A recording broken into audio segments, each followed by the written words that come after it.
Subhanallah, ada di antara satu kisah yang lainnya disebutkan adalah ulama pula dari muhadharah mereka. Tatkala ada seorang wanita yang dalam keadaan mengitari Ka'bah, setelah usai tawaf, wanita ini bertanya kepada orang yang di depannya, "Mana Ka'bah? Apa yang kau lakukan? Selama ini kamu tawaf di mana?" "Ya, saya tawaf karena ikut kalian tawaf. Saya nggak lihat Ka'bah." "Astagfirullah. Apa dosa yang kau lakukan?" Wanita ini cerita, sebelumnya tugas dia adalah sebagai bagian memandikan jenazah. Setiap memandikan jenazah, ada para dukun tukang sihir ingin meletakkan tali ikatan sihirnya, bukhulnya di mulutnya jenazah. Semua jenazah dititipin para dukun untuk dimasukkan ke dalam mulutnya. Sampai sebelum berangkat umrahnya dia cerita mendapati seorang anak umur 3 tahun dimasukkan tali ikatan sihir bukhulnya ke dalam mulutnya, kemudian dimuntahkan sama mayit si anak kecil ini. Dimasukkan, dipaksa lagi sama ibu-ibu ini, dimuntahkan. Sampai ketiga kali dimuntahkan, kemudian apa yang dilakukan ibu-ibu ini? Dimasukkan, dipaksa, kemudian mulut anak ini dijahit. Dan iqabnya, dia nggak bisa lihat Ka'bah. Syukur dia masih diingetin oleh Allah Subhanahu wa ta'ala. Wa ini rahmanakumullah, ternyata sihir itu ada dan sangat dahsyat. Bismillahirrahmanirrahim. Assalamualaikum warahmatullahi wabarakatuh. Innal hamdalillah nahmaduhu wa nasta'inuhu wa nastaghfiruh wa na'udzu billahi min shururi anfusina wa min sayyiati a'malina. May yahdihillahu fala mudilla lahu wa may yudlil fala hadiya lahu. Asyhadu an la ilaha illallah wahdahu la syarika lahu wa asyhadu anna Muhammadan 'abduhu wa rasuluh. Amma ba'd. Alhamdulillah, Bapak, Ibu-ibu yang saya muliakan, di kesempatan pagi hari ini alhamdulillah kita bisa menghadiri salah satu aktivitas ibadah, bahkan disebutkan oleh para ulama sebaik-baik ibadah setelah ibadah fardhiyah adalah menuntut ilmu. Kesempatan kita pada pagi hari ini melanjutkan materi kita dari yaitu Tibbun Nabawi dan kedokteran Arab klasik. Kita akan membahas terkhusus materi ini, kita akan jadikan materi spesial dengan sekitar 3 pertemuan insyaallah, yaitu terkait dengan sihir, ain, dan kesurupan beserta terapinya. Karena tak heran di zaman tatkala iman mulai turun, di zaman tatkala dunia semakin meningkat, juga fitnah semakin besar, banyak sekali aktivitas, diantaranya aktivitas sihir, perdukunan, dan lain sebagainya. Dan pertemuan pertama ini kita akan kupas tentang sihir dan terapi singkatnya. Adapun terapi lengkapnya kita bahas di akhir pertemuan. Kita ingin dalami tentang terapi ruqyah. Nah, karena penjelasan yang panjang dan lebar, ya, maka kita jadikan jadi sekitar 3 pertemuan biidznillah. Pertemuan pertama ini kita bahas sihir, sekali lagi sihir dari zaman sebelum Nabi SAW. Di zaman Nabi sampai detik ini sihir sangat banyak dan menimpa kaum muslimin muslimat, bahkan tak luput anak kecilnya juga terdampak sihir.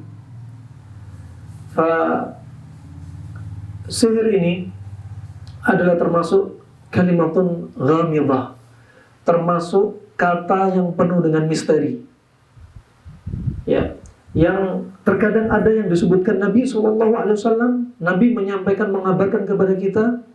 Terkadang ada tentang sihir yang Nabi nggak sampaikan, tetapi di situ ternyata pengalaman membuktikan bahwasanya ini termasuk bagian dari sihir, tanda-tandanya, juga cara mereka wasithah bagaimana mengirim sihir ini. Terkait dengan sihir, pertama, manusia dibagi menjadi 3 golongan. Manusia dibagi menjadi 3 golongan. Golongan yang pertama adalah orang yang ekstrem kanan. Orang yang terlalu ekstrem kanan. Mereka yang berlebih-lebihan terhadap sihir. Ya, sampai-sampai saking berlebihannya, saking takut dengan sihir, dia selalu melarikan diri dan tawakal dia lemah. Ya, dia betul-betul ketakutan berlebihan. Bahkan dengar suara jin, dengar suara sihir saja, mereka sudah melarikan diri saking takutnya. Ya, ini orang yang ekstrem kanan, ketakutan berlebihan terhadap sihir. Dan ketika sihir dibahas, jin dibahas, dikit-dikit kata gaib dibahas, dia langsung alergi. Alergi yang sampai membuat dia lari, pindah rumah, dan lain sebagainya. Nah, seperti gak punya tawakal sama Allah Subhanahu wa Ta'ala. Sebaliknya, yang berikutnya adalah orang yang ekstrem kiri. Orang yang ekstrem kiri, mereka adalah orang yang mengingkari adanya jin. Mereka mengingkari adanya sihir. Mereka mengingkari adanya ilmu perdukunan. Ya. Dan ini tentunya apa? Menyelisih bimbingan Nabi SAW. Tetapi sekali lagi, khairul amr awsatuha. Sebaik-baik perkara di tengah. Ya, bainal ghali wal jafi. Bainal ifrat wa tafrit, antara ekstrem kanan, antara ekstrem kiri. Kita percaya jin ada, sihir ada, ilmu perdukunan ada, tapi kita juga punya Allah. Gak boleh takut berlebihan, juga gak boleh mengingkari akan adanya hal tersebut. Nah, sihir ini termasuk salah satu dari 7 dosa besar yang disebutkan Nabi SAW. Sebagaimana Nabi telah bersabda, ijtanibu as-sab'a al-mubiqat. Anda hendaknya jauhilah 7 perkara yang membinasakan. Rasulullah menyebutkan ijtanibu, jauhilah.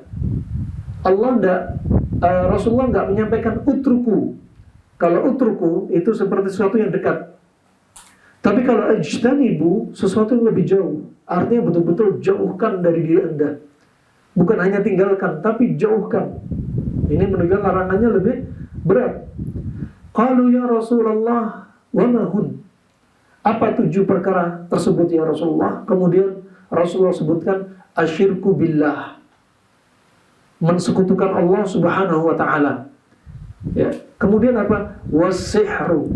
Ya. Disebutkan di sini antara menyekutukan Allah dan sihir disebutkan sejajar.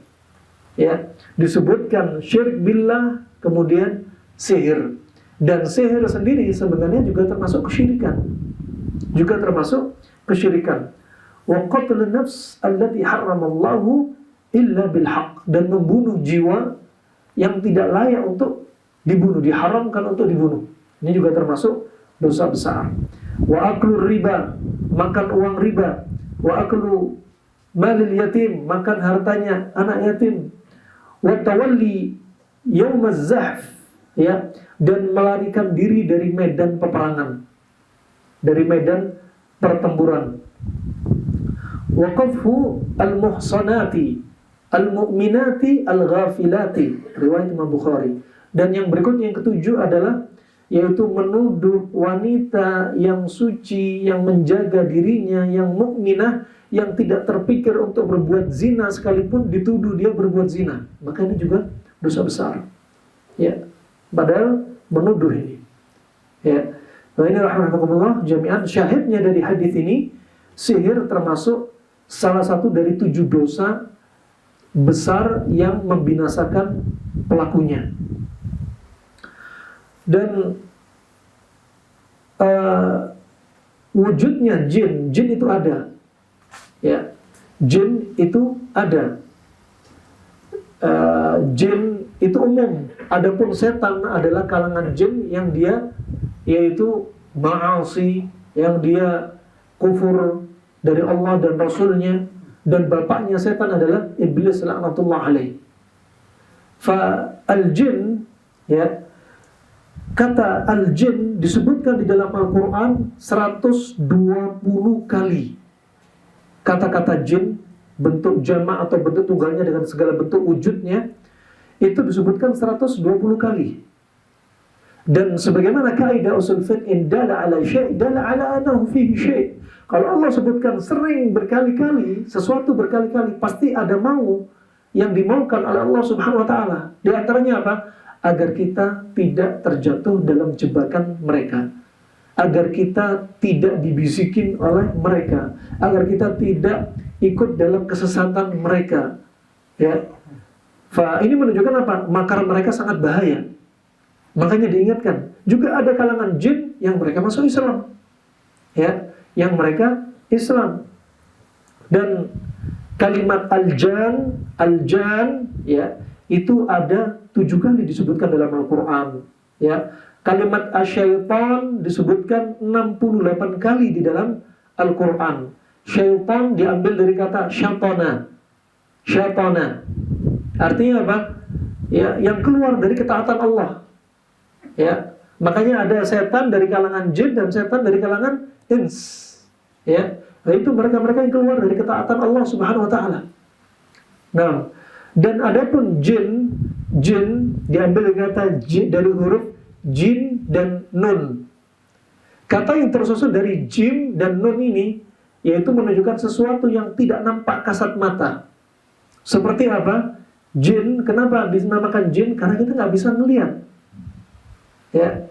Kemudian junun, gila. Kenapa dinamakan gila? Karena akalnya sudah tertutup. Ya. Kalau jin tertutup dari pandangan mata kita. Kalau gila tertutup sudah akalnya. Kemudian juga janin. Kenapa dinamakan janin? Karena dia ada di dalam perut ibu, di dalam rahim. Kita nggak bisa melihatnya. Juga jannah. Kenapa dinamakan jannah? Karena di surga nanti itu dipenuhi dengan tanaman-tanaman, yaitu pohon-pohon dari surga yang saling menutupi. Nah, juga disebutkan asyayatin, jamak dari syaitan, 27 kali di dalam Al-Quran. Ya. Ini rahimahullah menunjukkan apa pentingnya kita untuk membentengi diri kita dari mereka. Ya, termasuk kita ingin belajar tentang makar mereka, tentang dari mana mereka masuk ke dalam tubuh kita, tentang bagaimana kita menangkal mereka, ya, dan bahkan kita ingin tahu ilmu sihir yang mereka belajar, bagaimana mereka kok bisa manusia belajar ilmu sihir yang diajari oleh syaitan. Sebagaimana dikatakan oleh Abu Farras Al-Hamdani yang dia hidup di zaman yaitu Abbasiyah, ya. Dia berkata, ya, araftu asyar la li syar walakin li tawaqqih wa man lam ya'rif asyarra min al-khairi yaqa' fih.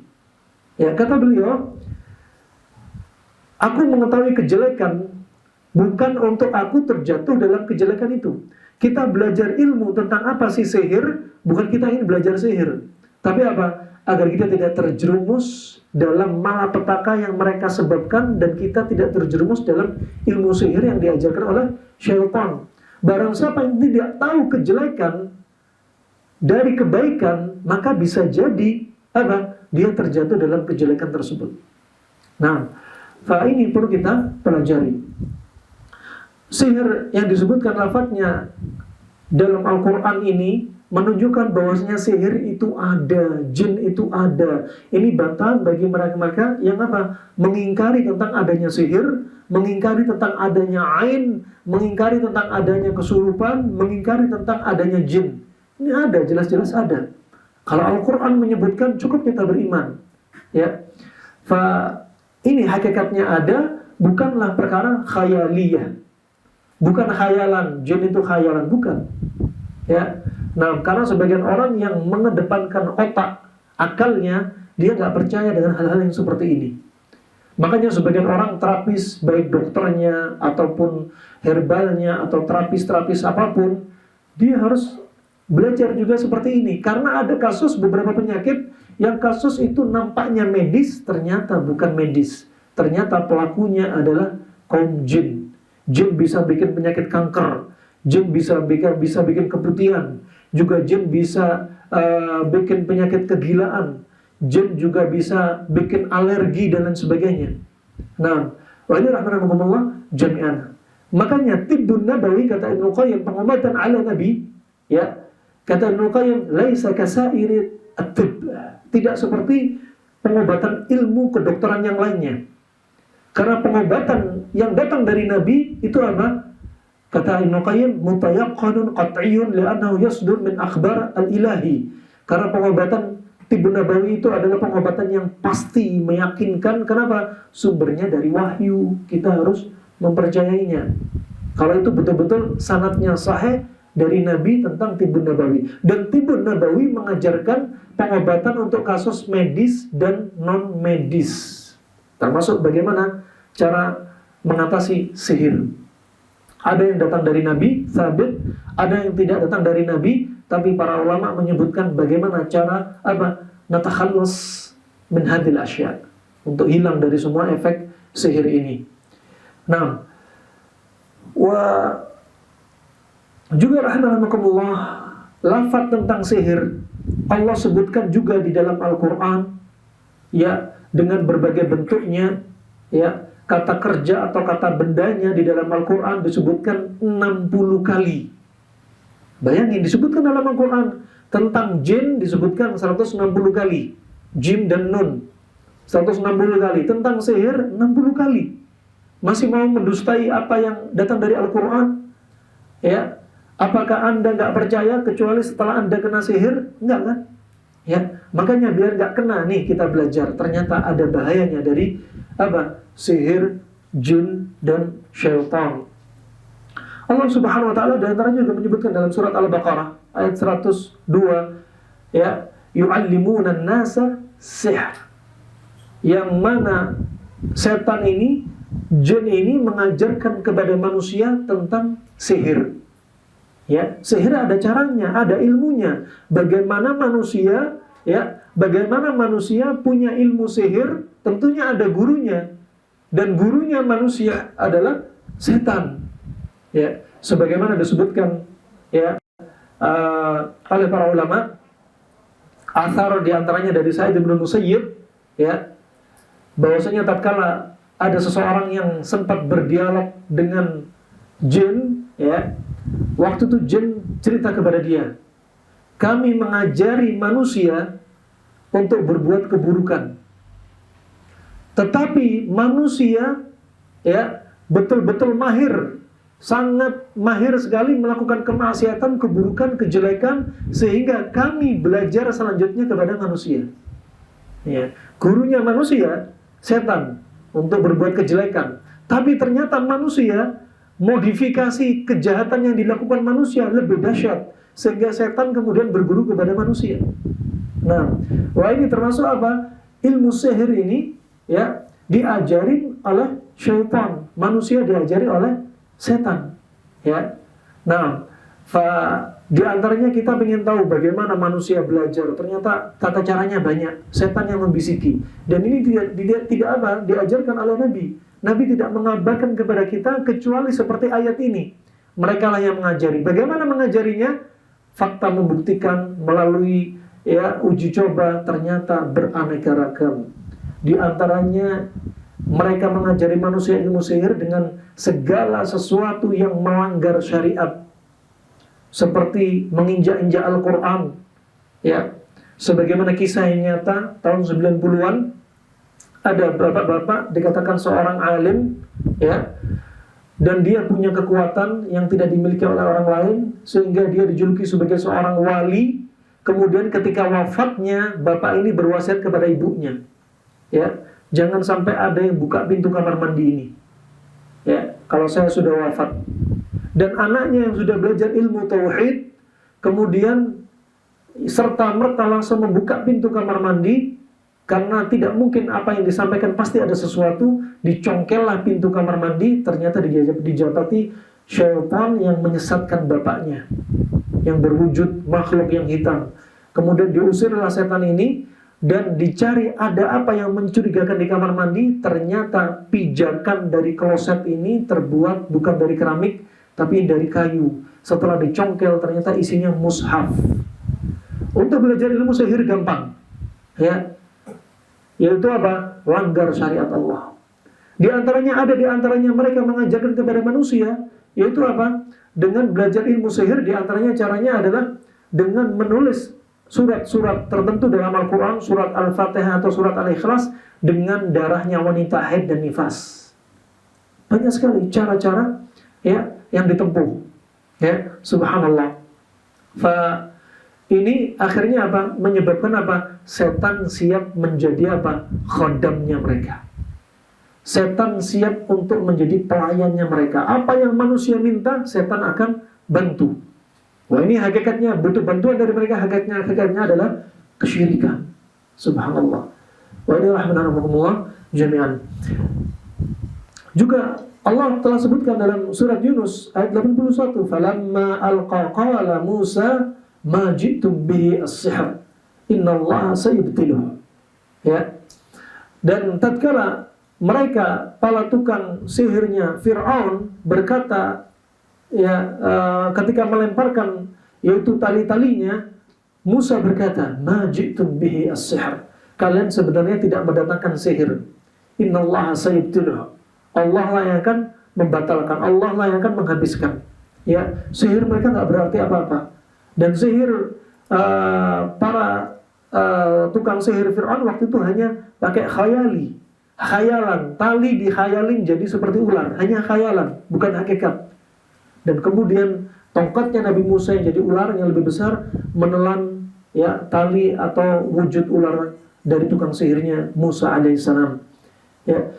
Allah Subhanahu wa taala juga berfirman dalam surat Ali Imran, "As-sabirina was-sadiqina wal-qanitina wal-munfiqina wal-mustaghfirina bil ashar."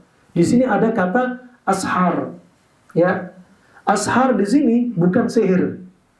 Ashar di sini waktunya adalah waktu sahur. Ya. Kata yang tersusun dari huruf-huruf sin ha ra. Sin ha ra itu bisa diartikan sihir. Ya. Sihir, kenapa dikatakan sihir? Karena dia terjadi di waktu sahur, menjelang subuh. Makanya kita ada apa? Makan sahur. Kenapa? Karena kita makannya menjelang subuh, sahur. Ya.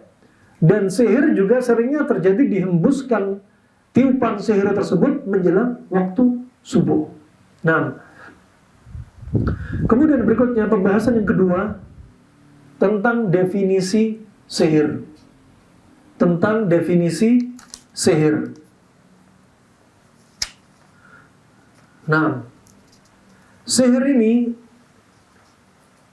dari definisinya secara bahasa dibagi menjadi dua, lughatan wastilahan.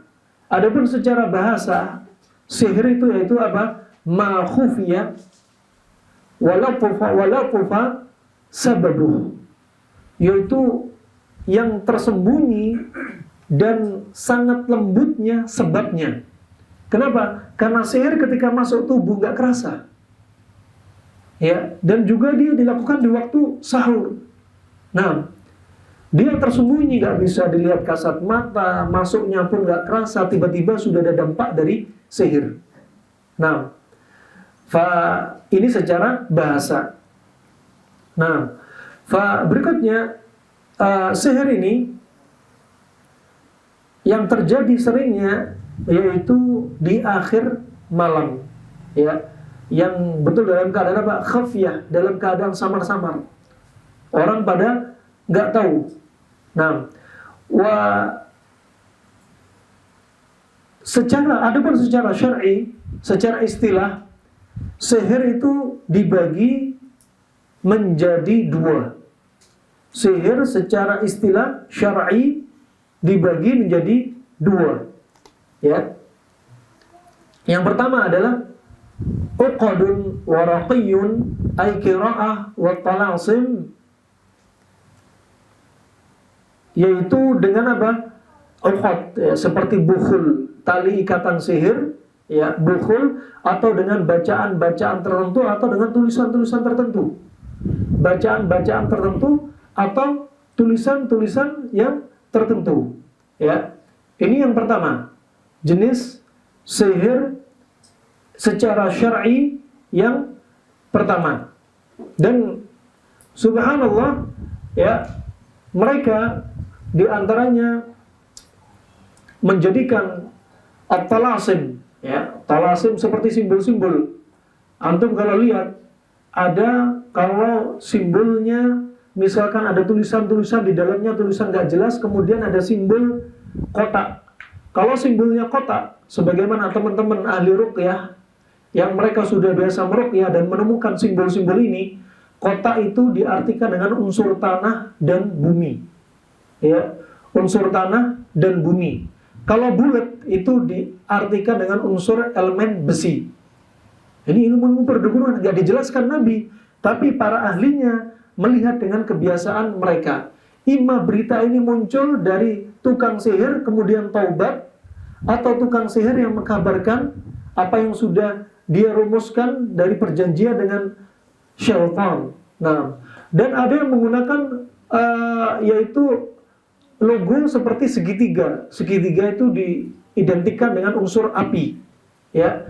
Dan ada yang bentuk tidak beraturan seperti gelombang, maka itu seperti elemen air. Kalau ada lurus panjang itu seperti elemen yaitu kayu. Wah, ini ilmu-ilmu nggak dibahas, tapi apa? Para ahlinya, terutama terkait dengan ahli ruqyah, mereka membahas. Juga hati-hati dengan simbol-simbol. Biasanya di mobil ada simbol jim. Hati-hati itu. Itu ternyata khadam. Ya, nama-namanya khadam, ya, yang ada yang menamakan itu jabbar. Ya, ada simbol fa itu fardu, ya, fardu. Ada mim sama shin itu syakur, ya. Nah, dan ada yang timbul ada yang nama lainnya yaitu kha, ya, ha sama kha yaitu khabir. Alhasil ini gak ada dalilnya, tapi apa? Para ulama atau yang mereka sibuk dalam ilmu ruqyah, ya, mereka menemukan hal-hal ini dalam kertas-kertas mereka perjanjian dengan syaitan. Alhasil itu menimbulkan athar, menimbulkan dampak. Kemudian yang berikutnya, rahimakumullah, yang kedua, sihir secara syar'i, istilah syar'i adalah dengan menjadikan apa? Al-adwiyah wa aqaqir tu'athiru ala badanil mash'ur wa aqlihi wa iradatihi wa mailihi fatajiduhu yang sarifu wa yamilu wa huwa ma yusamma indahum bisirf wal ataf. Itu sihir dengan menggunakan apa? Al-aqaqir. Aqaqir yaitu seperti resep-resep tertentu, tanaman-tanaman tertentu, sehingga menimbulkan apa? Pada tubuh dia dampak sihir, dan akalnya dia, kemauan dia dikendalikan, sehingga terjadi apa? Dia cinta dengan pasangannya. Atau dia ingin menikahi seorang wanita, apa? Diberikanlah sihir dari aqaqir ini untuk kemudian dia cinta. Adapun suami istri ingin dipisahkan dari hubungan suami istri, ini sirf. Ya. Ini rahimahumullah jami'an. Wa ini yang disebutkan oleh Syekh Ibnu Utsaimin rahimahullah dalam Qaulul Mufid ala Kitab Tauhid.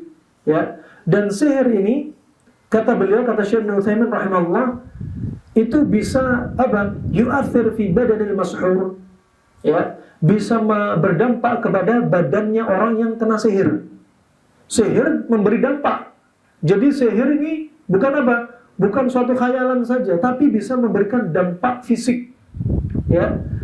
Bisa memberikan dampak pada tubuh dia. Di antaranya apa? Membuat tubuh ini lemah. Ya. Membuat tubuh ini sakit sampai membinasakan dia. Sampai kalau sudah orang kena sihir, kalau diruqyah, kalau jinnya bicara, jinnya akan berdialog dan mengatakan, saya tidak akan keluar dari tubuh ini kecuali jika tubuh orang ini atau orang ini sudah mati, saya baru keluar. Kenapa? Karena antara jin dan dukunnya ada ikatan janji. Ya, kalau si jin keluar dari tubuh ini, dukun akan membunuh jin tersebut. sehingga jin takut untuk keluar, takut dengan dukun akan dibunuh oleh dukun tadi. Subhanallah. Ya, wah ini kenapa? Karena dukun tadi sudah mempersembahkan yaitu sembelihan dan lain sebagainya untuk jin. Kalau jin melanggar kesepakatan, maka dukun akan membunuh. Ya, coba ajaibnya. Wah ini rahmatullah jami'an. Maka dia bisa menimbulkan dampak fisik. Pernah kami dapati sekitar 3 tahun lalu seorang ibu-ibu yang sudah 3 tahun kena kanker payudara, sudah berobat sampai ke negeri Cina, sudah sekian M dihabiskan, subhanallah. Ya, terakhirnya datang, kami lihat nggak ada seperti gejala-gejala kanker, anemia tidak didapati, ya, seperti satu nggak normal. Kemudian baru di ruqyah 1 kali saja, sekali ruqyah, akhirnya baru dia muncul dampak efek, bahkan jinnya bicara, sayalah yang membuat kanker. Ya, setelah sekian pasukan jin telah kalah, telah binasa, dukunnya yang bicara. Setelah ini, saya dan suami saya akan bergiliran menyerang wanita ini. Kenapa kamu ambisi sekali untuk membunuh wanita ini? Iya, karena ada yang memberikan kami, menjanjikan kami uang 250 juta kalau wanita ini sudah mati, subhanallah. Ini rahmatullah jami'an. Ya, bahwasanya ada berdampak, ya, berefek. Nah, kemudian sihir ini juga disebutkan oleh Syekh Ibnu Utsaimin rahimahullah, ya, gambaran sihir ini selain menimbulkan dampak fisik, ada gambaran yang berikutnya, yaitu menimbulkan khayalan. Ya, menimbulkan khayalan. Nah, dan nanti akan kita lalui, Nabi SAW pernah terjadi jenis sihir yang kedua ini, yaitu khayalan. Pernah dialami Nabi SAW. Al-Quran menyebutkan dan hadis bahkan Nabi sendiri sudah mengalami. Lantas apa yang membuat kita tidak percaya? Nah, ini rahmatullah jami'an. Sihir itu sudah termasuk, selain memang dia dosa besar, dia juga sekaligus masuk dalam kategori syirik. Ya, kenapa? Karena untuk mendapatkan ilmu sihir harus ada sesuatu yang dipersembahkan untuk syaitan. Ya, pernah kami dapati kisah seorang syekh yang dia menceritakan kisah nyata yang terjadi di negeri Arab. Ada seorang ibu-ibu, sebelum wafatnya dia memanggil putranya. Ya, ibu-ibu ini ditutup dengan kain sitar tirai. Dia memanggil anaknya, cerita kepada anaknya, "Wahai anakku, kamu tahu siapa yang membunuh bapakmu? Yang membunuh bapakmu adalah ibumu ini. Ibumu kirim sihir kepada bapakmu karena bapakmu mau nikah lagi. Saya nggak mau bapakmu nikah lagi, sehingga saya sihir dia." Subhanallah. Dan kamu tahu siapa yang membunuh anakmu, cucuku? Siapa? Akulah yang membunuh cucumu. Ya. Ketika itu aku untuk mendapatkan ilmu sihir, aku berangkat, nasallahu afiyah, aku berangkat setiap malam di kuburan, setiap tengah malam. Dan aku dibisikin untuk menari dan telanjang di atas kuburan. Dan pada pertemuan kesekian kalinya aku dibisikin untuk membunuh cucuku sendiri. Nasallahu afiyah. Setelah itu aku menguasai ilmu sihir dan aku sihir bapak kamu. Ya, tinggal kamu sisa amal jariahku. Jika kamu memaafkan ibumu ini, silakan doakan ampunan untuk Allah. Jika kamu tidak ridha, maka aku akan dapat siksa Allah. Jika kamu tega untuk melihat diriku, silakan buka tirai ini. Dibuka tirainya, subhanallah, semua tubuhnya dimakan belatung, kecuali mata dan mulutnya. Ini siksa dari Allah di muka bumi bagi mereka yang mempelajari ilmu sihir. Nah, subhanallah, ada di antara satu kisah yang lainnya disebutkan adalah ulama pula dari muhadarah mereka. Ya, tatkala ada seorang wanita yang dalam keadaan mengitari Ka'bah, ya, melaksanakan umrahnya, wanita ini berputar tawaf 7 kali. Setelah usai tawaf, wanita ini bertanya kepada orang yang di depannya, "Mana Ka'bah? Apa yang kau lakukan? Selama ini kamu tawaf di mana?" Ya, Saya tawaf karena ikut kalian tawaf. Saya nggak lihat Ka'bah. Astagfirullah, apa dosa yang kau lakukan? Kemudian wanita ini ketika beranjak pulang ke arah hotelnya setelah tawaf, ya ibadah umrahnya selesai, mampir ke sebuah toko, tanya kepada penjaga toko, kenapa saya nggak bisa lihat Ka'bah? Kata penjaga toko, coba lihat di televisi, apakah ada Ka'bah? Di televisi pun saya nggak bisa lihat Ka'bah. Ya, tatubi ilallah, katanya, tobatlah kepada Allah, tubi ilallah, tobatlah kepada Allah. Apa yang sudah kau lakukan? Kemudian wanita ini cerita, sebelumnya tugas dia adalah sebagai bagian memandikan jenazah. Ya, setiap memandikan jenazah ada para dukun tukang sihir ingin meletakkan tali ikatan sihirnya, bukhulnya di mulutnya jenazah. Nanti akan kita ulas, ya. Sihir, jenis-jenis sihir apa saja? Ada yang dibakar, ada yang diasapin, ada yang ditimbun, ditanam, dibuang ke laut, ada yang bau-bauan dan lain sebagainya. Wa subhanallah, ya, semua jenazah dititipin para dukun untuk dimasukkan ke dalam mulutnya. Ya, sampai sebelum berangkat umrahnya dia cerita mendapati seorang anak umur 3 tahun dimasukkan tali ikatan sihir bukhulnya ke dalam mulutnya, kemudian dimuntahkan sama mayit si anak kecil ini. Dimasukkan, dipaksa lagi sama ibu-ibu ini, dimuntahkan. Sampai ketiga kali dimuntahkan, kemudian apa yang dilakukan ibu-ibu ini? Dimasukkan, dipaksa, kemudian mulut anak ini dijahit. Dan iqabnya, dia nggak bisa lihat Ka'bah. Ya, syukur dia masih diingetin oleh Allah Subhanahu Wa Taala. Wah, ini rahmatullah, ternyata sihir itu ada dan sangat dahsyat, sangat dahsyat. Dan bagaimana terjadinya sihir? Ya, terjadinya sihir di antara salah satu jalannya adalah ada akad ittifaq baina sahir wa syaitan. Ada ikatan perjanjian antara tukang sihir dengan setan. Untuk apa? Untuk melancarkan sihirnya. Dengan apa? Dengan tentunya perbuatan-perbuatan yang diharamkan oleh Allah Subhanahu wa Ta'ala. Nah, kemudian alhamdulillah,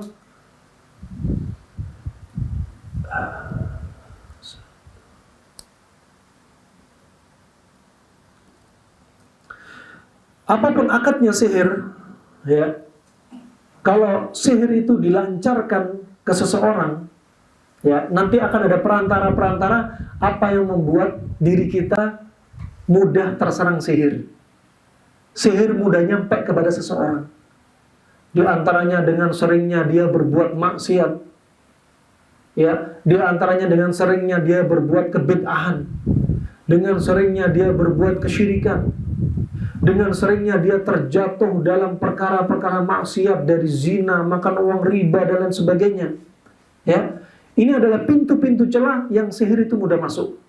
Dengan dia jauh dari Allah, jauh dari zikir, jauh dari sholat 5 waktu, jauh dari Allah, ini akan mudah menjadi apa? Pintu masuknya sihir. Nah, akan tetapi tidak jadi jaminan orang taat akan selamat dari sihir.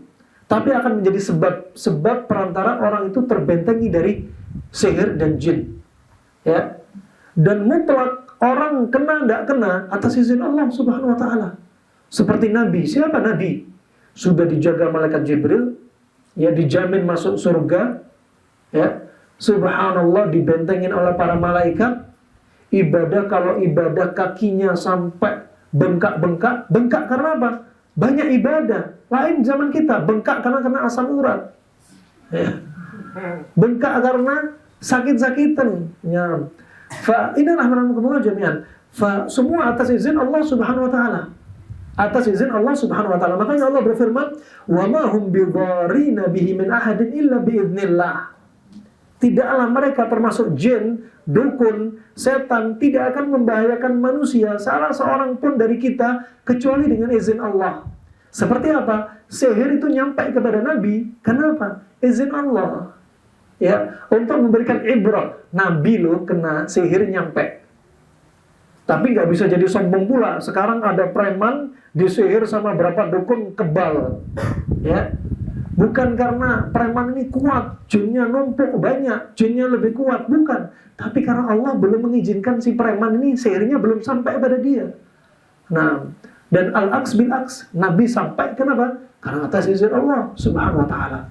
Nah, tapi di antaranya ada sebab-sebab, ya. Sebab-sebab yang menjadikan seseorang itu apa? Tidak sampai sihir sampai kepada diri dia. Wallahu a'lam bishawab. Kemudian syirik ini adalah lawan dari ketaatan kepada Allah. Ya, syirik itu lawannya tauhid. Ya, ada taubat, ada maksiat, ada syirik, ada tauhid, ada mutaba'ah mengikuti sunnah, ada bid'ah. Ya, ada panas, ada dingin, ada gelap, ada terang, ada surga, ada neraka, ada langit, ada bumi. Ya, ada ion positif, ada ion negatif, ada laki, ada wanita. Demikian seterusnya, ya. Makanya Allah jadikan segala sesuatu berpasang-pasangan. Subhanalladzi khalaqal azwaja kullaha. Maha suci Allah yang menjadikan segala sesuatu berpasang-pasangan. Ya, termasuk ada sihir, ada penangkalnya sihir, ada obatnya, ada terapinya. Nah, kemudian sekali lagi ulama menjelaskan seperti ini, ya, sebagian mereka mendalami ilmu tentang ini, ya, nggak disebutkan Al-Quran, nggak disebutin Nabi sebagiannya, tapi mereka paham jalur-jalurnya, perantara masuknya seperti apa, dari pengalaman, dari yang mereka teliti, dari gejala dan lain sebagainya, ya, atau dari seperti yang tukang sihir kemudian hijrah, ya, taubat. Nah, kabar ini ternyata apa? Termasuk juga mujarrab yang sudah mereka lakukan dan sudah ada pada urufnya orang yang belajar sihir. Ya, urufnya orang yang belajar sihir. Nabi SAW, ya, Nabi SAW juga pernah kena sihir, yaitu sihir khayali, sihir khayalan. Dia tidak kena penyakit fisik, tapi kena khayalan.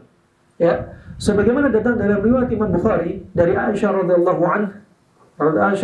anha, ya, bahwasanya Nabi SAW waktu itu apa?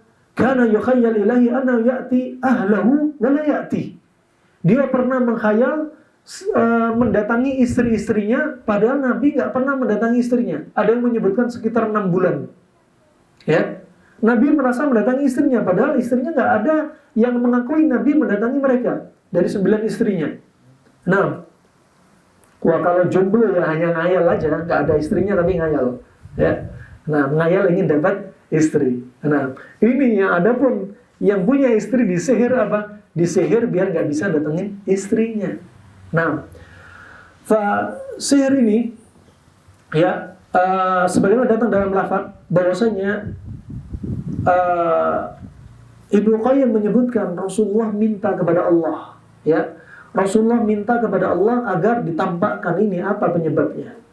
Kemudian diutuslah 2 malaikat, satu malaikat di kepala, satu malaikat di kaki. Ya, adapun malaikat yang ada di kaki, dia berkata, ya, kata malaikat ini, ya, sebagaimana dikatakan bahwasanya, ya, rajulun lilladzi 'inda ra'si, yaitu satu malaikat yang ada di kepala Nabi SAW, ya, ma balur rajul, apa yang terjadi pada laki-laki ini, yaitu pada Nabi Muhammad. Kemudian malaikat yang di kaki, dia menjawab madbub, yaitu mash'ur, kena sihir. Ya, dia terkena sihir. Kemudian tanya lagi malaikat satunya yang ada di kepala, wa man tabbah, siapa yang menyihir? Ya, disebutkan Labid bin A'sam. Yang menyihir disebutkan, dikabarkan, dan ini tentunya kabar dari Allah. Ya, Labid bin A'sam, seorang lelaki Yahudi. Ya, seorang lelaki Yahudi. Di antaranya di sini juga demikian. Kalau ada orang kena sihir, berarti jangan entengin, minta doa kepada Allah. Di mana tali ikatan sihir itu diletakkan, subhanallah, ada di antara saudara kita langsung dimimpikan oleh Allah malamnya. Karena kalau mimpi seperti ini, mimpi dari Allah. Kalau mimpi itu ada 3. Mimpi dari Allah, mimpi dari setan. Yang ketiga, mimpi hanya bunga tidur. Ya, kalau bunga tidur itu apa? Kejadian di siangnya dia habis makan-makan sama temennya misalkan, sama temennya, sama kisah-kisah satu terjadi di siang itu, malamnya langsung dimimpikan. Ini berarti cuma bunga tidur, mimpi kosong. Ya, adapun mimpi baik itu mimpi dari Allah, mimpi buruk dari syaitan. Dan ini mimpi dari Allah tentunya. Dikabarkan, diletakkan bahwasannya diletakkan sesuatu bukhul itu di depan rumah dia, di depan pintunya, di pojoknya, di dekat pohonnya, di halaman, maka itu termasuk mimpi. Cepat cari dan kemudian apa? Diruqyah, baca Al-Falaq, An-Nas, bakar sekalian. Nah, ini termasuk apa? Cara singkat untuk menyelesaikan sihir. Ya, tanpa harus meruqyah butuh waktu yang panjang. Kalau ketemu ini, Masya Allah. Doa di kapan? Sepertiga malam, di waktu-waktu mustajab, hari Jumat akhir waktu, ya, ketika didolimi, ketika sedang hujan, doa agar apa? Dikabarkan oleh Allah Subhanahu wa taala. Dan Nabi minta dan dikirim oleh para malaikat. Nah, ini disebutkan Ibnu Qayyim rahimahullah. Kemudian disebutkan pula di mana itu letak bukhulnya di mana? Disebutnya itu fi jufi tal'atin, ya, dzakarin wa musyatin wa musyatah, ya, di situ di sumur, ya, di sumur di dalam, ya, yang di situ ada apa? Talak itu mayangnya kurma, dzakar itu pejantannya, ya, diletakkan di situ. Ada sisirnya, bekas sisirnya Nabi, sama musyatah itu jatuhan rambut. Yang mana Labid bin Asam meminta kepada anak laki-laki Yahudi yang bisa nyisirin rambutnya Nabi. Diambillah potongan sisirnya, gigi sisirnya, sama jatuhan rambutnya. Ini menunjukkan apa? Untuk pakai sihir itu butuh perantara. Ya, seperti bujangan kalau ingin pakai ilmu sihir untuk mengikat wanita, permisi, mereka betul-betul nyari, diajari sama dukun permisi, akramakumullah, ngambil celana dalamnya. Terjadi seperti ini, ya, seperti di sini yang diambil apa? Rambut sama gigi dari sisirnya Nabi SAW. Berarti ada perantara. Ya, kalau nyihirnya pakai pakaian, jangan pakaian yang habis dicuci, tapi pakaian yang masih bau keringat dia. Ya, kalau sudah dicuci mungkin jinnya nggak bisa ngendus-ngendus ini yang baju yang mana. Nah, coba ada cari atarnya, ya, ada atarnya. Ya, coba. Kita tahunya dari mana? Ya, dari pengalaman mereka. Nah, dari pengalaman mereka. Ini menunjukkan apa? Mereka pakai perantara. Ya, mereka pakai perantara. Juga kadang pakai perantara foto. Ada yang pakai perantara boneka, voodoo, ya, dan lain sebagainya. Seperti suami istri lama nggak punya anak, ternyata disihir sampai suami betul-betul spermanya 0. Ya, wanita juga nggak ada maninya. Ternyata sampai digembok dengan boneka tersebut di alat vitalnya. Nah, ini nasallallahu al-afiyah. Ini penyakit non medis juga yang harus dipelajari oleh siapa? Mereka, baik dokter modern ataupun klasik atau terapis-terapis. Fa ini rahmanakumullah jami'an. Dan mereka menggunakan ini, ya, bukhul tadi dari sisir dan juga rambut Nabi, itu apa? Cara berikutnya dengan meniupkan juga. Setelah disebutkan dikir-dikirnya para dukun, ya, heng milah heng sekaring bawono misalkan, gitu kan? Ditiupin, ya, nasallallahu ya, ditiupin, ya, dan niupnya rata-rata terjadi waktu sahur, karena sihir terjadi waktu sahur, ya. Makanya kemudian ketika dapat tali ini, ya, turunlah surat Al-Falaq dan An-Nas. Setelah dapat kabar ini, Nabi mengirim beberapa sahabat untuk yaitu mencari sumur ini, ya, yaitu sumurnya Bani Zuraik, yang mana Nabi bin Asam adalah dari kabilah Bani Zuraik, ya. Dan di sumur ini, yaitu Darwan ini, kemudian setelah didapetin dibacakanlah surat ini, ya, dibacakanlah surat ini. Kalau kita dapat ini, baca surat ini, bakar sekalian, untuk membatalkan sihir secara tuntas. Nih, kalau dapat bukhulnya, sekali lagi tuntas dengan izin Allah Subhanahu wa ta'ala. Wa ini rahmanakumullah jami'an. Kemudian bab pembahasan berikutnya, apakah orang yang meninggal karena kena sihir itu mati syahid? Dan bagaimana statusnya para dukun tukang sihir di muka bumi ini dan di akhirat nanti? Ya, kami tidak mendapati dalil satupun yang menunjukkan bahwasanya orang yang meninggal karena kena sihir mati syahid. Ya, orang yang meninggal karena sihir mati syahid, kami tidak atau belum dapati dalilnya. Nah, akan tetapi orang yang meninggal kena sihir dalam keadaan dia sabar, ya, maka itu adalah keutamaan pahala bagi orang yang sabar, yang didolimi oleh tukang sihir dan juga orang yang minta si fulan ini untuk disihir. Ya, sebagaimana Allah berfirman dalam surat Az-Zumar, ya, innama yuwaffas sabiruna ajrahum bighairi hisab. Sungguhnya Allah akan limpahkan kepada orang yang sabar itu pahala yang nggak bisa dihitung. Kalau dia meninggal dalam keadaan sabar, disihir sabar, ya, jangan mencela takdir Allah, ya, jangan meratapi diri sendiri. Dia harus sabar, ini syaratnya sabar. Maka Allah akan berikan dia pahala yang begitu banyak, ya. Sebagaimana juga Nabi SAW bersabda, inna 'idhamal jazaa ma'idhamil bala. Sesungguhnya pahala yang besar itu tergantung dari cobaan yang dia rasakan. Yang dia rasakan. Riwayat Ibnu Majah. Tetapi bisa jadi orang yang kena sihir itu mati syahid. Tapi jika meninggalnya dia dalam keadaan-keadaan seperti yang disebutkan Nabi, meninggalnya sakitnya seperti apa. Ya, contoh, kalau dia kena sihir, ya, yang diserang adalah penyakit perut. Sebagaimana disebutkan al-mabtun syahid.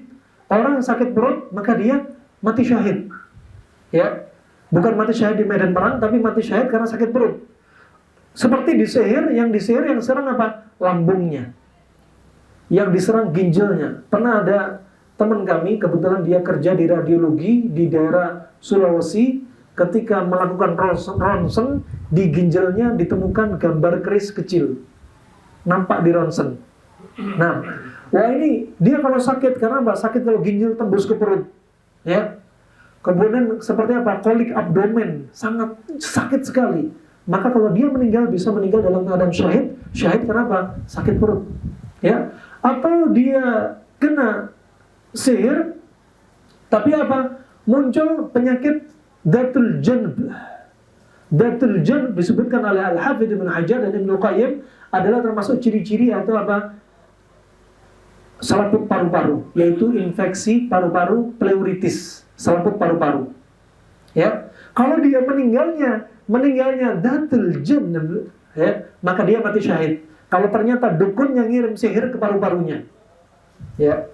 Dan Ibnu Qayyim membagi datul janb atau pleuritis dibagi menjadi dua, hakiki dan ghairu hakiki. Hakiki yaitu datul janb seperti pleuritis, ghairu hakiki yang menyerupai pleuritis. Dan COVID adalah termasuk yang menyerupai pleuritis. Nah, kemudian kalau dia kena sihir, sehingga dia kena apa? Kena penyakit lepra. Lepranya karena sihir, maka dia juga bisa mati syahid. Ya, atau kena sihir apa? Sampai sihirnya dia hamil, nasallahu afiyah, disihir sampai gara-gara kehamilan dia, sihir ada sampai dia meninggal. Maka dia meninggal dalam keadaan syahid. Ya, dia juga meninggal dalam keadaan syahid. Sebagaimana dalam riwayat siapa aja yang termasuk golongan mati syahid. Kemudian yang berikutnya, bagaimana dengan tukang sihir di dunia dan di akhirat? Status mereka seperti apa? Ya, status mereka seperti apa? Ini yang kita bahas. Ya, Syekh bin Baz rahimahullah mengatakan, barang siapa yang mati dalam keadaan dia mati belum bertobat kepada Allah, mati dalam keadaan dia sebagai tukang sihir, berarti dia mati dalam keadaan dia musyrik billah. Ya, mati dalam keadaan dia syirik. Dan adapun di dunia, balasan bagi dia adalah al-qatl fid dunya. Kalau tukang sihir kedapatan dia sebagai tukang sihir, profesinya tukang sihir, maka hukumnya dibunuh di dunia.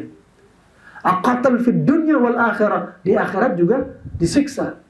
Nah, jika mati dalam keadaan dia belum bertobat. Ya, kalau hukumnya hukum Islam ditegakkan, ya, maka apa? Maka tukang-tukang sihir, ya, mereka dibunuh. Ya, mereka dibunuh. Kenapa? Karena mereka sangat membahayakan. Juga datang dari Jundub, ya, mauquf, bahwasanya dia berkata haddus sahir darbahu bisayf. Ya, haddus sahir darbahu bisayf. Ya, yaitu hukuman bagi tukang sihir adalah dipenggal dengan pedang. Tukang sihir. Zaman sekarang lain. Kalau ada para ustadz menasihati para dukun, dukunnya nama nantang. Dan dukunnya punya hak asasi dukun, dilindungi. Nah, ini rahmatullah jami'an. Wah, kalau hukum Islam ditegakkan, ya, mereka ini sudah betul-betul apa? Sudah habis diratakan, ya. Ya, nah, hadis ini riwayat Tirmidzi dan Daruqutni, yang benar adalah sahih mauquf. Tidaklah marfu dari Nabi SAW. Tapi dengan sanad yang lain, sanad yang sahih, yang asalnya dalam sahih dari Umar bin Khattab, bahwasanya Umar bin Khattab, ya, mengirim orang ke kota-kota. Umar bin Khattab sebagai khalifah mengirim apa?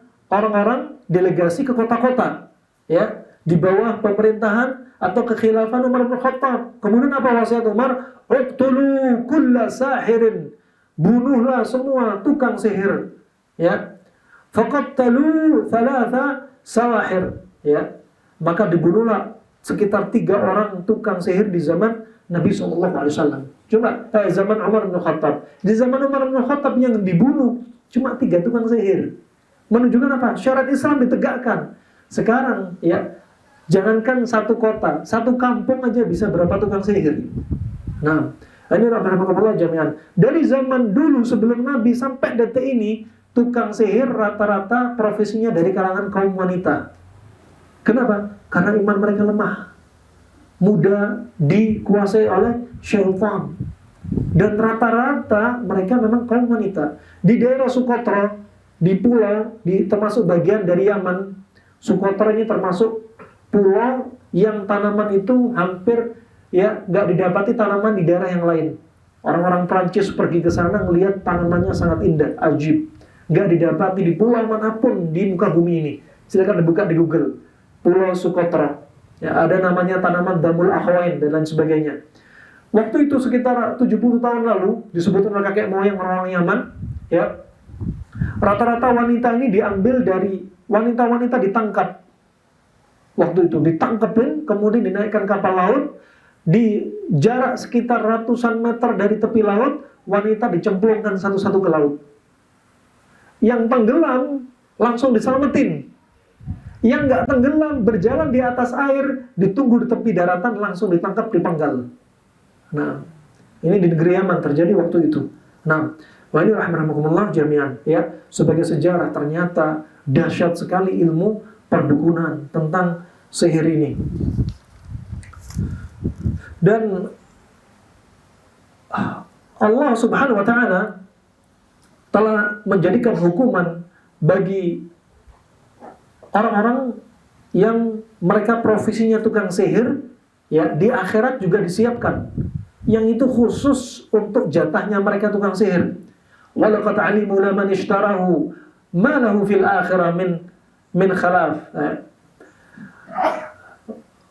Nah, wala bi'sa ma syarau bihi. Nah, fa'al ayah ini disebutkan apa? Di sini disebutkan bahwasanya jatah-jatahnya mereka termasuk tukang sihir ini, ya, itu disiapkan apa? Siksaan untuk mereka. Nah, khusus untuk mereka itu ada. Dunia dibunuh, di akhirat disiapkan siksaan untuk mereka. Nah, ini adalah termasuk yang Allah takdirkan bagi mereka di dunia dan di akhirat. Bagi mereka kalangan Adami, anak Adam yang belajar ilmu sihir.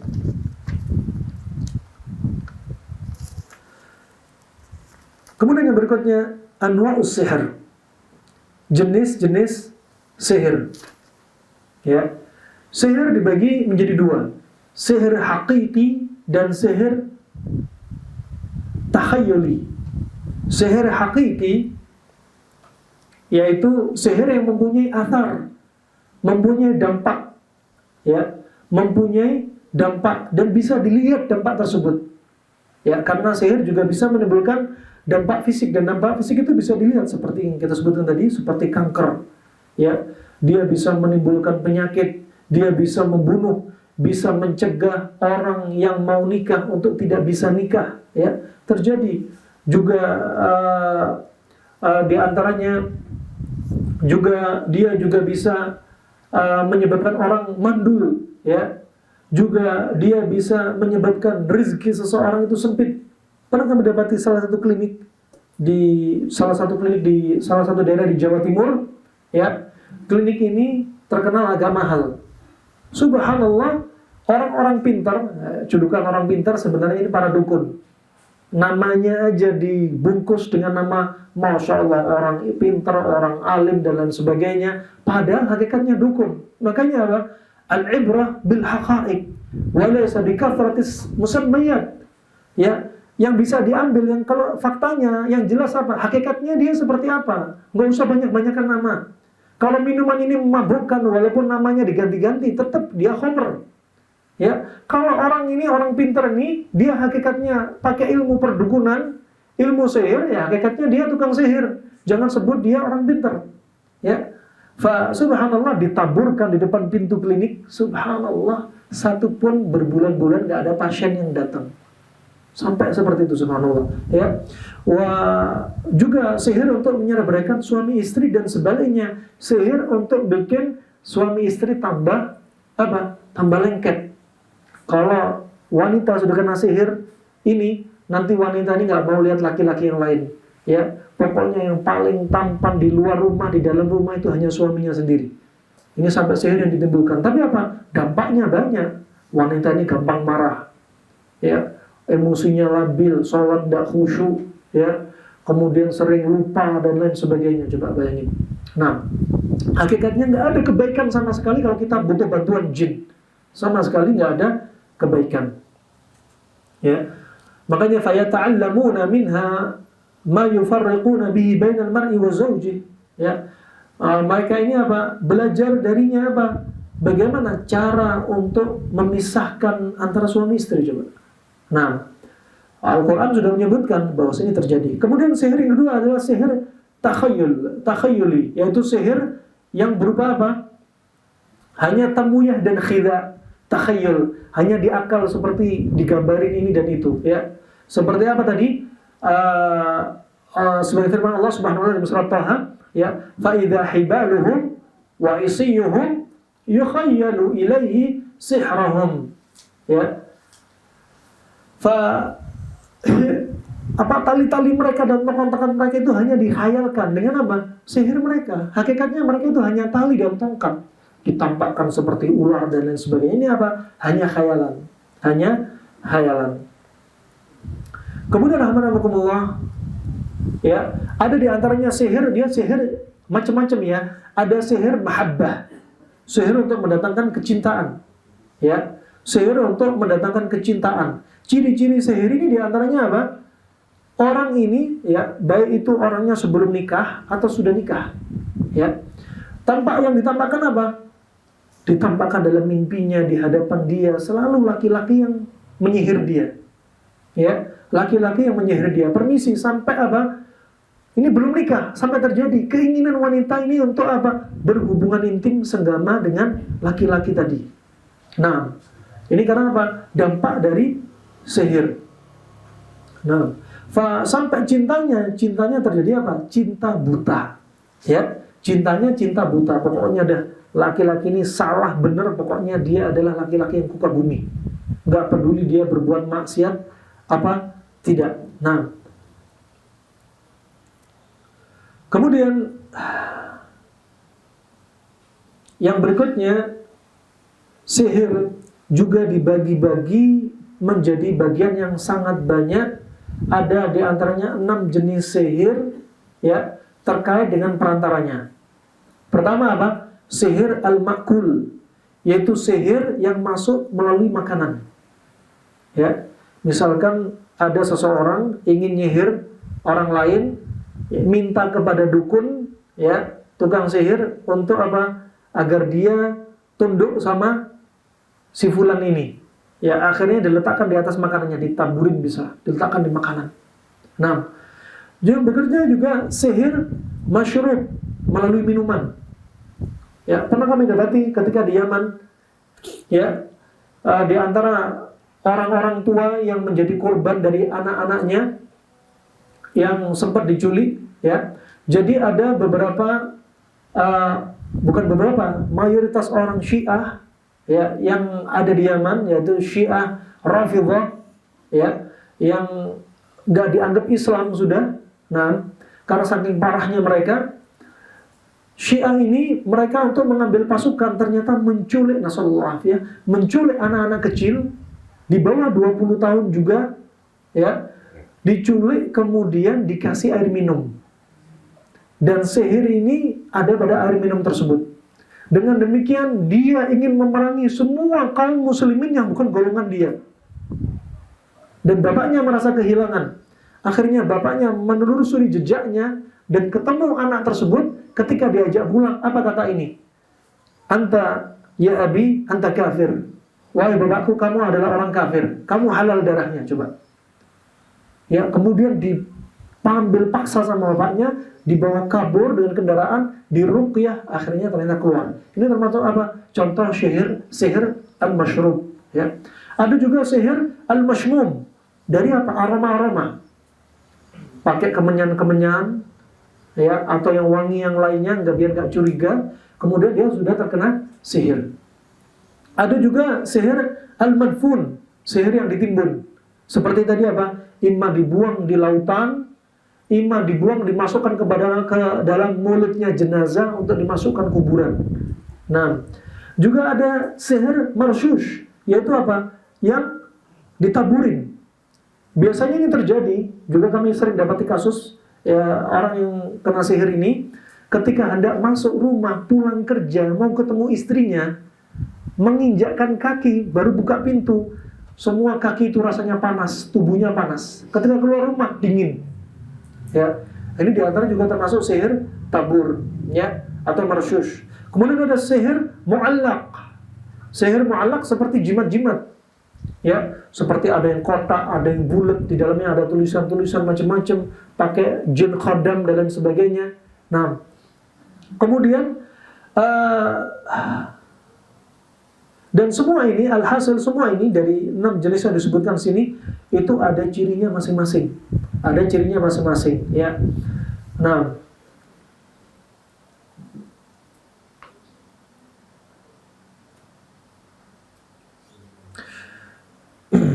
kemudian kita akan masuk a'radus sihr, tanda-tanda orang kena sihir. A'radus sihr, ya. Asalnya hal ini, pembahasan ini adalah pembahasan yang ghamud, pembahasan yang penuh dengan misteri, ya. Tetapi apa? Tetapi kita cukupkan dengan kenyataan, fakta yang ada. Dia misteri, nggak disebutkan Al-Quran dan Sunnah, ya, sebagian besarnya nggak disebutin. Tapi apa? Hakikatnya ternyata pengalaman membuktikan. Sehingga apa? Menjadi pembahasan khusus dalam pembahasan kita ini. Nah, di antara asar dari a'rad, pengaruh yang ditimbulkan dari gejala-gejala sihir, itu bisa didapati ketika dalam keadaan 3 kondisi. Kondisi yang pertama, dalam kondisi dia sadar. Ketika sadar, kadang dia sering ngelamun. Ketika sadar, dia sholat tidak khusyuk. Sebagian lagi teman kita, ada salah satu ustadz kita, ya, dia sudah pergi ke Papua, ya, teman akrab kita, satu tim dengan kita, tim ruqyah, ya. Dia pergi ke Papua, Masya Allah, di sana banyak yang ngaku kaum muslimin ketika sholat lihat salib. Ternyata ya, orang non-muslim dari kalangan Nasrani bagi-bagi air mineral ternyata ada sihirnya. Makanya hati-hati. Antum jual beli di mal-mal, di toko emas, di toko ini ditawarin air, hati-hati. Antum toko emas, ya, misalkan ada merek air mereka sendiri yang bikin, hati-hati. Ya, makar mereka sangat bahaya. Pengen masuk dari makar mana saja. Ya, sehingga dia sholat sampai ada salib. Kemudian setelah diruqyah, ya, teman kita ini cerita langsung. Keluar salib dari mulutnya, salib besi dari mulutnya. Padahal yang diminum air, tapi yang keluar salib betulan. Coba. Ini perkara yang apa? Khufiya walatufa sababu. Kita nggak bisa melihat dengan kasat mata. Nah, tapi apa? Ghuniya bil haqa'iq. Kita cukupkan dengan apa? Kenyataan berbicara. Nah, makanya tadi sekali lagi, air dibagi-bagi, makanan dibagi-bagi. Makanya sebelum makan jangan lupa baca bismillah. Ya, keluar rumah bismillah tawakkaltu 'ala Allah wala haula wala quwata illa billah. Makanya dibentengin semua diri kita dari apa? Pintu-pintu masuknya mereka, apalagi makar-makar apa? Setan dalam wujud manusia. Ya, juga wanita-wanita hati-hati juga dihidangkan oleh laki-laki, ternyata apalagi orang ya bergaul dengan orang awam ternyata punya makar, ya ingin diletakkan sihir dari makanan minuman tersebut. Nah, ini rahmatullah jami'an. Fa ini dalam keadaan sadar apa? Dia melihat sesuatu yang sering berkelebat aneh di depan mata. Ya, kemudian kalau ngobrol tiba-tiba seperti bukan ucapan dia, seperti nggak masuk akal dia ngomong seperti ini. Nah, kemudian juga diantaranya ketika sadar dia seperti berbuat sesuatu, mengamalkan sesuatu yang seperti kedunguan. Ya, wah ini juga termasuk tanda-tandanya. Juga ada tanda di antara tanda kedua ketika tidur. Ya, ada di antaranya ketika tidur. Ya, dan subhanallah seringnya sihir itu ada melalui perantara sihir itu ada di antaranya melalui hewan. Melalui al-fawasiq, ya, seperti apa? Burung gagak, ya, seperti tikus, seperti ular, seperti anjing, ya, bahkan juga ada yang pakai perantara kucing, ya. Ini apa? Nyata terjadi dan sering berulang-ulang kisah seperti ini. Disebutkan oleh orang-orang ahli ruqyah dari Maroko di antaranya, ya, mereka menyebutkan, ya, bahwasanya kalau pakai perantara hewan seperti al-kalb, sering dimimpikan dalam mimpi itu anjing, misalkan perantaranya kalb, ya, ini termasuk apa?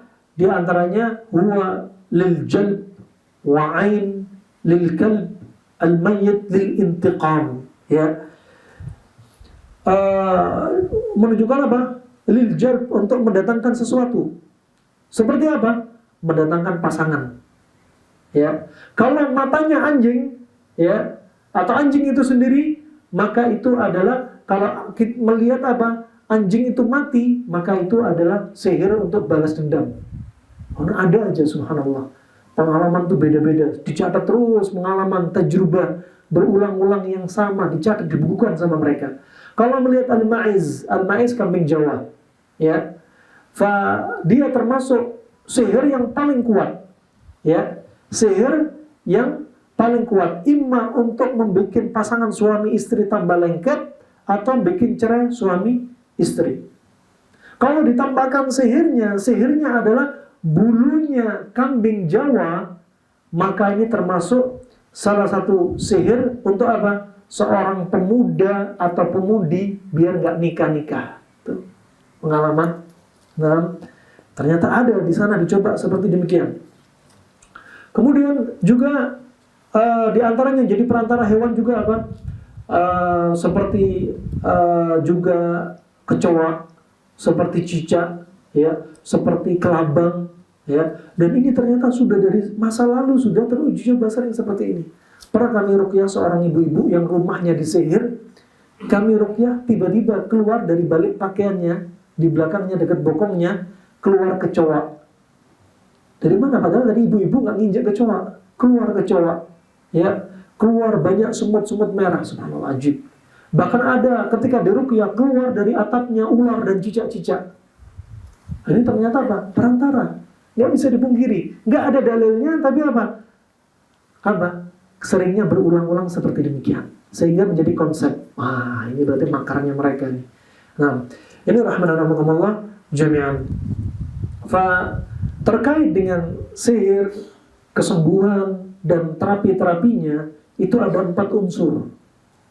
Ya, unsur yang pertama adalah al-marid. Ya, al-marid, yaitu orang yang kena sihir. Orang yang kena sihirnya.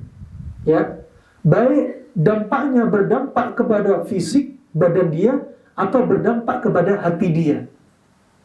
Baik berdampak kepada fisik atau hati. Ya. Nah, ini sehingga dia menimbulkan sakit. Ima sakitnya itu fisik atau sakitnya hati. Nah, juga yang unsur yang kedua adalah al-marad. Ya, al-marad itu penyakit yang ditimbulkan dari sihir ini. Ada yang disihir perutnya besar. Ya, pernah kami dapati datang ke rumah seorang pasangan suami istri yang sebelumnya wanita ini sama sekali tidak ada penyakit masalah apa-apa. Setelah akad nikah, malam pertama perutnya langsung besar sampai 2 tahun ketika datang ke rumah. Ya, perutnya besar, di USG dan lain sebagainya, nggak ada masalah apa-apa. Dan sejak awal nikah sampai setelahnya, ya, si suami nggak bisa mendatangi istrinya, nggak bisa hubungan intim. Berarti apa? Ada makar dari apa? Laki-laki yang ingin dengan wanita tersebut. Ya, melalui bantuan dukun dan jinnya untuk mengiringan melancarkan sihirnya. Penyakit juga demikian, penyakit yang ditimbulkan bisa penyakit rohani, jasadi, atau dua-duanya. Penyakit rohani seperti apa? Rohani seperti apa? Kegilaan, kejiwaan, mudah berbuat maksiat dan lain sebagainya. Jasadi seperti jasad, timbul penyakit-penyakit seperti penyakit fisik. Ya, subhanallah, kanker ternyata sihir. Darah tinggi juga kena sihir. Ada juga teman-teman kami yang sibuk ruqyah, masya Allah, ya, menerapi kasus kanker dengan ruqyah sampai sembuh. Ajib. Makanya Al-Quran, suara Al-Quran ini betul-betul memberikan dampak yang sangat kuat. Allah jadikan pada telinga kita gendang telinga, saraf untuk kemudian dimasukkan kepada kepala kita. Nah, wa subhanallah, kemudian diproses. Saat itu ada kaitan antara akal otak kita dengan jantung. Kemudian kebaikan apa yang dia dengar akan disebarkan ke seluruh tubuh. Masya Allah, ajib. Nah, jin ini sifatnya panas. Dan Allah ciptakan jin itu dari apa? Dari api. Sedang malaikat Allah ciptakan dari cahaya. Kalau cahaya tidak membakar para malaikat, sedangkan jin diciptakan dari api, itu membakar.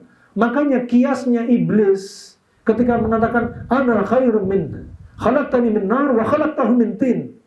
Ya, ketika disuruh sujud, ya, iblis menyatakan kias, bapak kias batil, ya iblis. Kata iblis apa? Ya Allah, kau ciptakan aku dari api, Adam dari tanah. Dia menganggap api, ya, dikiaskan di sini api lebih baik daripada tanah. Padahal dibantah justru tanah. Bantahnya bisa 1000 bantahan untuk membantah bantahan iblis. Ya, api membakar, membahayakan, sedangkan tanah menumbuhkan, mendinginkan dan lain sebagainya. Dan api sifatnya panas. Sedangkan setan ini lari di dalam tubuh kita lewat apa? Inna syaitana yajri min ibni Adam majrad dam. Sesungguhnya setan itu lari di dalam tubuh manusia, anak Adam ini apa? Melalui pembuluh darah. Makanya nggak heran kalau ada seseorang marah, venanya bengkak, matanya merah. Kenapa? Sedang dikuasai sama setan. Makanya kalau marah apa? Ta'awud, a'udzubillahi minasyaitonirrajim, istighfar, ambil air wudu, sholat, masih nggak kuat, tidur. Biar apa? Biar nggak terus kita diperbudak oleh syaitan. Ya, subhanallah, mereka ruang geraknya di mana? Di pembuluh darah. Makanya salah satu obatnya untuk hati kita yang mudah marah, diganggu oleh jin, salah satunya diantaranya apa? Terapi puasa. dengan puasa tadi dibikin pembuluh darah menyempit, sehingga ruang gerak setan tambah sempit. Ya, dibikin dengan dia sibuk ibadah, dibikin tubuh ini panas bagi medianya jin. Ya, tidak cocok, bahkan membakar diri mereka. Nah, ini diantara terapinya. Ya, maka apa? Jin yang sifatnya panas. Makanya orang-orang yang ahli ruqyah, mereka biasanya melihat orang yang ada jinnya, jangan ditambah dengan banyak konsumsi makanan yang sifatnya panas. Nah, jin sudah panas, jangan ditambah kasih yang panas-panas. Seperti apa? Jangan banyak makan cabai, jangan banyak makan merica, jangan minum jahe-jahean terlalu banyak, ya. Jangan banyak daging-dagingan, jangan banyak nasi. Ini mungkin kalau kita lihat, ini apa ini? Teori apa lagi baru? Dan mujarrab. Nah, subhanallah, kenapa kita sering pakai daun bidara itu mujarrab? Apakah ada dalilnya dari Nabi? Nggak ada satupun dari Nabi kalau ruqyah pakai daun bidara, nggak ada. Ya, nggak ada dari Nabi SAW. Bahkan Syekh Albani mengatakan ini bid'ah. Ya, tetapi ulama yang lain membolehkan. Berdasarkan hadisnya apa? Hadis dari Auf bin Malik. Ketika Auf bin Malik pernah bertanya kepada Rasulullah, ya, sebenarnya dalam riwayat Imam Muslim, ya Rasulullah, kaifa tara, ya Rasulullah, kunna narki fil jahiliyah. Ya Rasulullah, ketika kami masih belum masuk Islam, kami dulu juga meruqyah. Meruqyah pakai kata-kata yang baik. Ya. Kemudian Rasulullah bertanya, ya, kata Rasulullah, ketika ditanyai, ya Rasulullah, kaifa tara fi dzalika? Bagaimana menurutmu ruqyah kami di masa jahiliyah? Kata Rasulullah apa? Arudhu alayya ruqakum. Gambarkan kepadaku bagaimana cara ruqyah kalian. Setelah dijelaskan oleh Auf bin Malik, apa kata Rasulullah? La ba'sa biruqa ma lam yakun fihi syirk. Enggak apa-apa dengan cara ruqyah kalian selama enggak ada unsur kesyirikan. Fa ini dengan keumuman dalil berarti apa? Daun bidara enggak ada unsur syirik. Berarti boleh.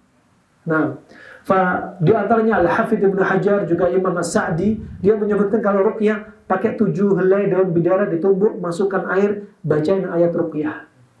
Subhanallah, dan melalui uji coba memang mereka sangat terdampak sekali, sangat gelisah, kepanasan mereka. Nah, wa ini rahimahumullah jami'an. Kami juga pernah coba sekali-kali jangan pakai daun bidara, coba sekali-kali pakai semangka sama timun. Subhanallah, ternyata juga berdampak. Nanti yang nggak paham teori ini teori apa lagi nih? Jin itu panas, darah yang panas tadi akan jadi masalah lagi karena makanan yang panas. Dan ini terapi ruqyah. Makanya ruqyah diantaranya juga dimandikan air dingin, ya, daun bidara. Ini diantara terapi-terapinya. Ya, kadang sebagiannya menggunakan air hujan. Ya, kenapa? Dia rahmah, air hujan itu rahmah, memanfaatkan rahmat dari Allah Subhanahu wa taala. Ya, selama enggak ada unsur keharaman, maka itu boleh. Dan kita juga enggak menisbahkan inilah orang ruqyah sunnahnya pakai air hujan. Kita enggak bilang sunnah, hanya memanfaatkan apa? Rahmat Allah Subhanahu wa taala. Nah, sebagai terapi. Nah, barakallahu fikum. Oh, ini rahmatullah jami'an. Kemudian juga bisa air Zam-Zam. Allah jadikan keberkahan. Wah, itu diantara bentuk-bentuk terapinya. Nah, kemudian rahmatullah, tadi ada 2 unsur. Apa yang pertama? Marid, orang yang sakit. Ya, baik sakit dari fisiknya atau hatinya. Kedua, karena ada orang yang disihir hatinya kena sehingga dia gila. Ya. Ada yang subhanallah hati-hati nih. Ya, melakukan amalan-amalan yang enggak diajarin Nabi. Dzikir semalaman, Masya Allah, ribuan kali. Nggak ada bimbingan dari Nabi, melek. Ya, nggak ada bimbingan Nabi. Melakukan amalan-amalan yang nggak diajarin Nabi. Coba Anda lihat. Ini pondok ini, lulusan pondok ini kok di jalan jadi orang gila. Kenapa? Ini dimasukin sama jin. Kapan dimasukin? Ketika dia melanggar syariat. Ima syirik, ima bid'ah, ima khurafat dia jalanin. Subhanallah. Nggak heran dong. Lulusan pondok jadinya gila gini, ada apa? Nah, ini diantaranya. Jin masuk dalam pintu-pintu yang tidak diridhai oleh Allah Subhanahu wa taala. Nah, ini al-marid, orang yang sakit. Kemudian apa yang kedua tadi? Marad, penyakitnya. Baik penyakit rohani ataupun penyakit jasadi, atau rohani sama jasadi gabung jadi satu. Ya. Ada pertama orang subhanallah, orang sakit kejiwaan, murni kejiwaan, nggak ada jin. Kemudian ada kasus jin nempelin dia. Jadi ada dua-duanya. Ada yang murni jin, kejiwaan nggak ada sama sekali. Jin yang bikin kejiwaan dia. Nah, sebaliknya. Kemudian berikutnya, unsur yang ketiga, yaitu syifa. Syifa yaitu apa? Obat. Obat untuk menuju sembuh. Ya. Tentunya apa? Allah jadikan orang sakit, sehat, ada perantara sebab. Ya. Orang sehat jadi sakit, ada perantara sebab. Orang sehat tetap sehat terus, ada perantara sebab. Nah, dan sebab itu dibagi menjadi dua. Sebab syar'i dan sebab kauni dalam hal ini. Sebab syar'i yang datang padanya dalil, baik dari Tibbun Nabawi, ya, ataupun cara yang lainnya. Ya, sebab nanti akan kita bahas di antara kalau sebab syar'i, ya, kalau sebab kauni yaitu sebab yang melalui proses alam, misalkan ada panas, ada dingin, ya. Nah, misalkan contoh dia ini kena jin sifatnya panas, ya, dikasih dingin-dingin seperti daun bidara, dingin. Ini kauni. Syar'i nggak menyebutkan, dalilnya nggak ada pakai daun bidara, pakai semangka, pakai timun, direndam air, ya, nggak ada, ya. Tapi apa? Di sini ada kauni, ada panas, ada dingin, dan itu panas dingin. Subhanalladzi khalaqal azwaja kullaha. Maha suci Allah menciptakan segala sesuatu berpasang-pasangan. Ya, ada jin ya baik, ada jin yang buruk, ya. Ada manusia baik, ada manusia buruk. Ada tauhid, ada syirik, ada mutabaah, ada bid'ah, ya. Ada ikhlas, ada syirik, ya. Nah, ada surga, ada neraka, ada dosa, ada taubat, dan begitu seterusnya. Dan ada pun sebab syar'i di antaranya yaitu sebab yang ada padanya dalil. Seperti apa? Pakai ruqyah syar'iyah. Orang yang kena sihir diruqyah sampai sembuh. Ya, di antaranya apa? Nabi di antara menganjurkan apa? Ruqyah dengan apa? Bikitabillah, ruqyah dengan kitab Allah, Al-Qur'an. Atau zikir-zikir yang diajarkan Nabi, atau zikir yang pernah dilakukan malaikat Jibril untuk meruqyah Nabi. Ya, atau zikir pagi petang. Nah, dan seterusnya.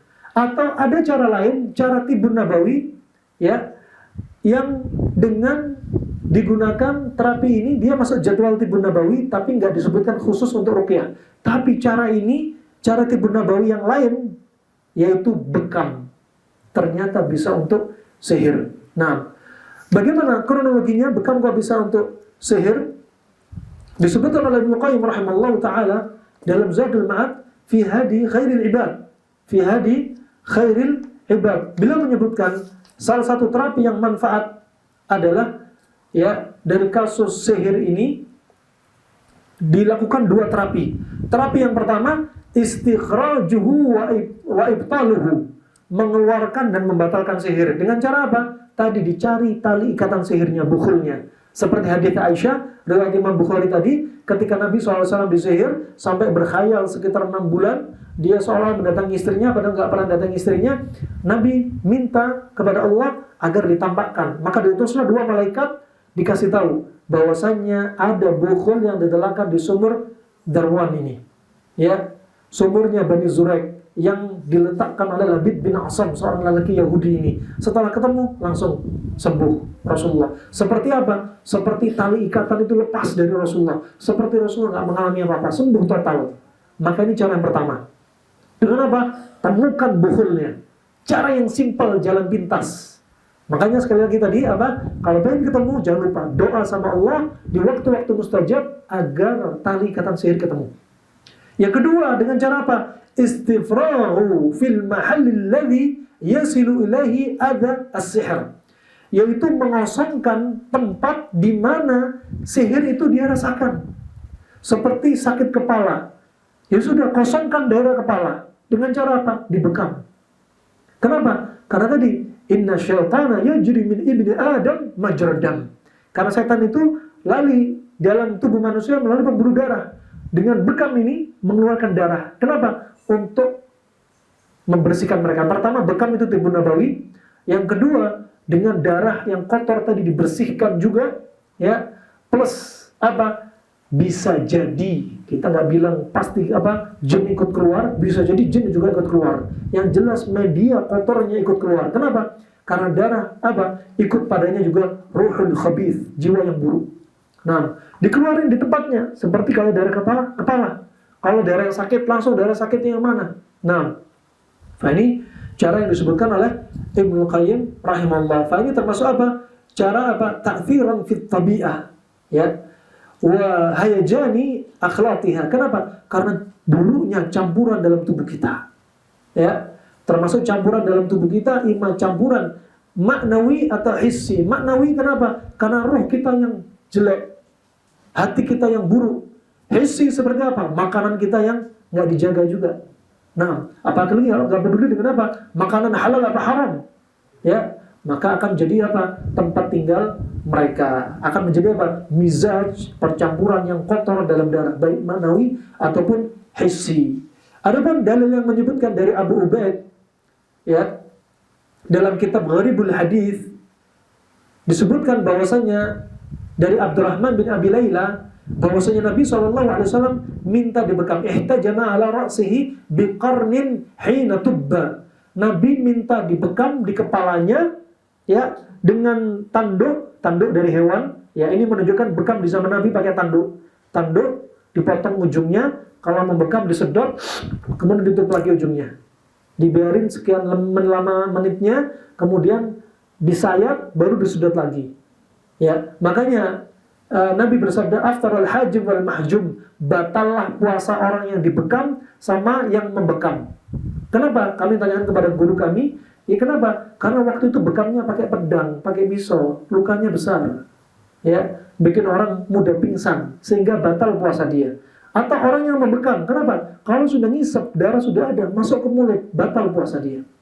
Ya, adapun zaman sekarang hadits mansukh, ya. Pertama apa? Nabi pernah berbekam dalam keadaan Nabi puasa. Ya, dalam keadaan Nabi puasa. Dan juga apa? Alat zaman sekarang nggak seperti alat di masa silam.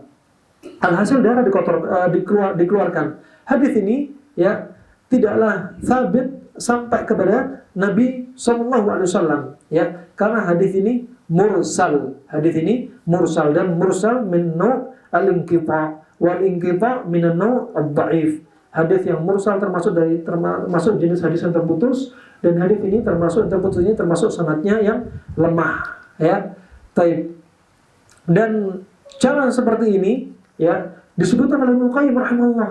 Ketahuilah, ya, bahwasanya ada unsur dari sihir yang sampai kepada Nabi SAW itu sampai kepada kepala. Makanya Nabi sering menghayal mendatangi istrinya, padahal enggak, karena yang dipegang kepalanya. Ya, makanya saat dekat bekam, walaupun bekam ini loh, terapi untuk sihir itu pakai terapi bekam dari Nabi, ya. Nisbat kepada Nabi pada bekam tidak, tapi Tibbun Nabawi terapi bekam bisa untuk ngobatin, ya, untuk mengobatin kasus sihir. Pernah kami dapati teman-teman kami terapi bekam, ketika melakukan pembekaman keluar dari gelas bekam jarum. Bayangin, jarum keluar sama darah. Nah, ini apa? Tajrubah yang dilakukan oleh orang-orang silam ataupun orang sekarang. Kemudian alhamdulillah, bekam ini disebutkan oleh Ibnu Qayyim rahimahullah ta'ala, ya, karena sihir itu sebenarnya, ya, dia itu murakkab min ta'thiratil arwah al-khabithah. Dia ini adalah termasuk yang tersusun dari apa? Segala sesuatu yang berdampak menyebabkan roh-roh ini menjadi roh yang buruk. Roh yang buruk, ya.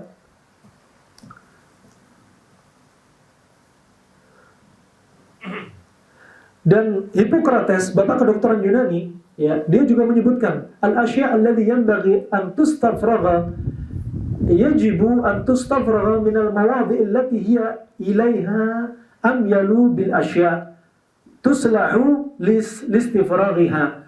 Ya, bahwasanya seyogianya itu harus dikosongkan, dikeluarkan dengan apa? Cara pembekaman, ya. Dengan cara pembekaman pada daerah-daerah yang di daerah itu jadi terduga daerah yang sakit, termasuk dalam hal ini sakit karena sihir. Dan sebagian ahli pengobat klasik juga menyebutkan bahwasanya Rasulullah SAW tatkala kena penyakit, yaitu kena sihir ini, ya, dia terjadi padanya apa? Khayalan-khayalan, yang mendatangi istrinya padahal tidak mendatangi istrinya selama 6 bulan. Ya. Dan ini adalah disebabkan karena apa? Madah damawiyah. Karena unsur darah ya yang kotor plus dikuasai oleh jin, dikuasai oleh setan terutama di daerah otak, ya, terutama di daerah otak. Wa ghalabat 'alal batni al-muqaddam minhu. Kemudian menguasai perut. Perut sama otak ada kaitannya.